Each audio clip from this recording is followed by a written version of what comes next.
Hey there, folks. Greg Shepard here, S&A Financial Services. For those of you that don't know me, I specialize in helping folks just like yourself in higher education navigate those tricky waters of the higher education retirement plans. Basically, just get the most out of your higher ed retirement plan. So today's short video, I've had a lot of questions recently surrounding the TIAA Traditional. Reason being, because interest rates are high, which means that TIAA Traditional new money is going in.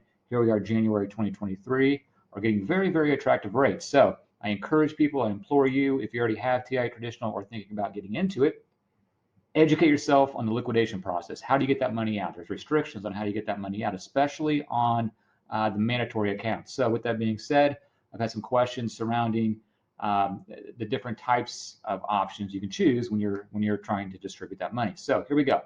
I'll give you, these may not be all the options, but they're certainly the more popular ones when it comes to my clients. So single life annuity option. What does that mean? As the name implies, it's a single life, that's you, annuity option. So when you die, the money's gone. Doesn't matter if you're married, kids, whatever. If you die 2 months, 2 years after you pull the trigger on that annuity option, money's gone. And FYI, the insurance companies out there want you to choose that option because over time, course of time, the amount of people that choose that option, they're going to win over time.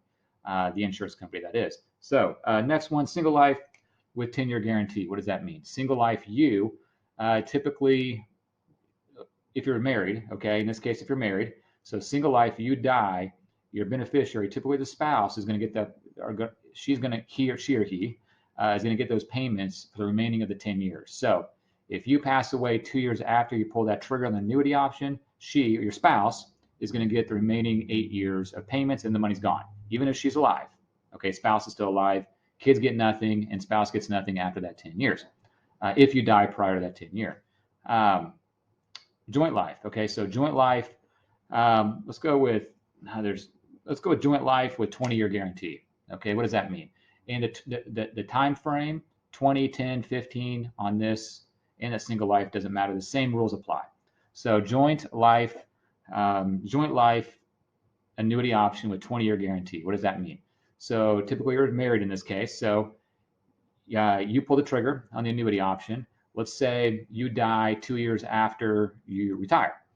Your spouse, okay, in my case, she would get, what did I say, 2 years? So 18 years of remaining payments because that's cumulatively 20. Now, if you pass away 10 years after you pull the trigger, again, 20-year guarantee, and a spouse lives another 11 years, that's 21, all right? The money's gone. So the spouse passes away, the child, in this case, gets nothing, all right? Is that the best option for estate planning purposes? I don't know. I encourage you to consult somebody in the independent fee-only advisor space regarding other options, because I do, which I'm not going to get into right now, I do believe there are other options, better options that can accomplish the same thing you're trying to do. Better for an estate planning purposes, meaning leaving money in most cases to your children. Okay. I'm going to throw down a podcast episode actually I just did yesterday that elaborates a little bit more on this. All right, folks. Greg Shepard here, S&A Financial Services. Go out and have a good one. All right. Bye-bye.